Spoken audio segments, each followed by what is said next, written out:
Friends, അപ്പം നമ്മളിപ്പോൾ ഉള്ളത് മൈസൂരിലാണ്. അപ്പം മൈസൂരിൽ എവിടെയാണ്?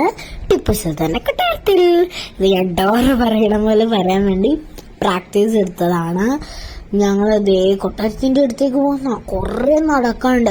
അപ്പൊ ഞാൻ അവിടെ കണ്ട ഒരു ചെടീനെ പിടിച്ചിട്ട് പപ്പ ഇത് ക്രിസ്മസ് ട്രീക്ക് ക്രിസ്മസിന്റെ ലൈറ്റ്സ് ഒക്കെ ഇട്ട് കഴിഞ്ഞാൽ നന്നാവില്ലേ എന്ന് ചോദിക്കുകയാണ്. ഞങ്ങൾ ആ നടുത്ത ഫുട്പാത്ത് പോലെ നടക്കുന്ന സംഭവത്തിൽ നടക്കാത്തത് അത് ഇന്റർലോക്ക് ചെയ്തുകൊണ്ട് നല്ല വെയിലാണ്, നടക്കാൻ പറ്റൂല. അപ്പൊ ഞങ്ങൾ നേരെ ഇപ്പുറത്തെ സൈഡിൽ പോയിട്ട് നടക്കുകയാണ്. അപ്പൊ ഞങ്ങൾക്ക് നല്ലോണം ഫോട്ടോസ് എടുക്കും. ഒരൊറ്റ ഒരാൾ പോലില്ല, ഞങ്ങൾ മാത്രമേ ഉണ്ടായിരുന്നുള്ളൂ.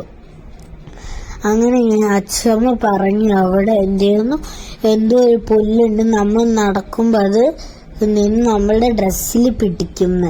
അപ്പൊ ഞാൻ അത് അറിയാൻ വേണ്ടി ആ പുല്ലിനെ പിടിക്കുകയാണ്. ഞാൻ ആ പുല്ലിനെ പിടിച്ചിട്ട് ഇങ്ങനെ ഒരഞ്ഞ് നോക്കുകയാണ്. പിന്നെ നമ്മുടെ ക്യാമറമാനും ചെറുതായിട്ട് മാറിയിട്ടുണ്ട് കേട്ടോ. മമ്മയായിരുന്നു, ഇപ്പൊ പപ്പയായിട്ടുണ്ട്. പിന്നെ ഒരു കാര്യം ഞാൻ പ്രത്യേകം പറയാം, ഞാൻ വീഡിയോന്റെ ലാസ്റ്റാണ് പറയല്. ഞാൻ എത്ര പറഞ്ഞാലും ആരും നമ്മുടെ വീഡിയോ സബ്സ്ക്രൈബ് ചെയ്യുന്നില്ല, ലൈക്ക് ചെയ്യണില്ല. പിന്നെ ബെൽ ബട്ടണും കൂടെ ഒന്ന് അമർത്തിയേക്കുക. പക്ഷെ ഞാൻ ഈ വീഡിയോ തുടങ്ങുന്നതിന് മുന്നേ പറഞ്ഞിരുന്നു ഇതിന്റെ ബെൽ ബട്ടൺ കുത്തിപ്പൊട്ടിക്കാന്ന്. അങ്ങനെ നിങ്ങൾ കുത്തിപ്പൊട്ടിക്കണ സമയത്ത് ഫോൺ കുത്തിപ്പൊട്ടിക്കരുത്. പിന്നെ അവിടെ ഒരു പീരങ്കി കണ്ടു.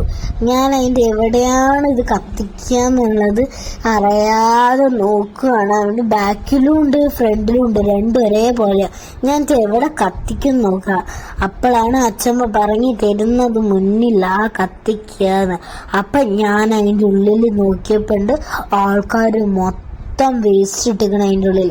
അത് മാത്രമല്ല, തേനീച്ച വെറൈറ്റിക്കായിട്ട് അതിൻ്റെ ഉള്ളിലൊക്കെ കൂട് കൂട്ടിയത്. അങ്ങനെ ഞങ്ങൾ കൊട്ടാരത്തിന്റെ ഉള്ളിലേക്ക് എൻ്റർ ചെയ്തിട്ടുണ്ട്. പുറത്ത് മൊത്തം കാണാതിരിക്കാൻ പായിട്ടതാണ്. ടിപ്പു സുൽത്താനെ കുറിച്ചുള്ള ഹിസ്റ്ററി മൊത്തം ഉണ്ട് സൈഡില്. അവിടെ എഴുതി വെച്ചൊന്നും എനിക്ക് വായിക്കാൻ പറ്റുന്നില്ല, അങ്ങനെ കുറേ ഉണ്ട്. അങ്ങനെ ഞാൻ അതൊന്നും നോക്കാതെ നടന്നുകൊണ്ടിരിക്കുകയാണ്. അതിൻ്റെ മുകളിലേക്ക് ബാൽക്കണിയിലേക്ക് പോകാൻ. പിന്നെ ഞങ്ങൾ അറിഞ്ഞു അവിടെ ബാൽക്കണിയിലേക്ക് പോകാൻ പറ്റൂലെന്ന്. പിന്നെ അവസാനം അതിൻ്റെ ഉള്ളിലുള്ള ടിപ്പു സുൽത്താന്റെ ഹിസ്റ്ററീസ് ഒക്കെ കാണാനായി ഞങ്ങളുടെ പോക്ക്. അങ്ങനെ ഞങ്ങൾ ഹിസ്റ്ററീസ് ഒക്കെ കണ്ട് തിരിച്ചു വന്നു. ഞങ്ങൾ പാതി വീഡിയോ എടുക്കുമ്പോഴായിരുന്നു അവിടെ പറഞ്ഞത് വീഡിയോസ് അലൗഡ് അല്ല എന്ന്. അപ്പം ഞങ്ങൾ എന്ത് ചെയ്തു, വീഡിയോ എടുത്തില്ല, ബാക്കി മൊത്തം ഫോട്ടോസ് ആണ് എടുത്തത്. ഞങ്ങളിതേ തിരിച്ച് അവിടുന്ന് പോവുകയാണ്. അപ്പം നമ്മൾ തിരിച്ചു പോകുന്ന സമയത്ത് അവിടെ കുറേ സ്കൂൾ കുട്ടികൾ വന്നിട്ട് ഇരിക്കുന്നുണ്ടായിരുന്നു. അപ്പം നമ്മുടെ വീഡിയോ ഇത്രയേ ഉള്ളൂ. Thank you for watching. അപ്പം ഞാൻ പറഞ്ഞതുപോലെ എല്ലാവരും ഒന്ന് ലൈക്കും ഷെയറും സബ്സ്ക്രൈബും ചെയ്യണേ. പറ്റുവാണെങ്കിൽ കുറച്ച് ഫണ്ണി കമന്റ്സും ക്വസ്റ്റ്യൻസും ആയിക്കോട്ടെ. ബൈ.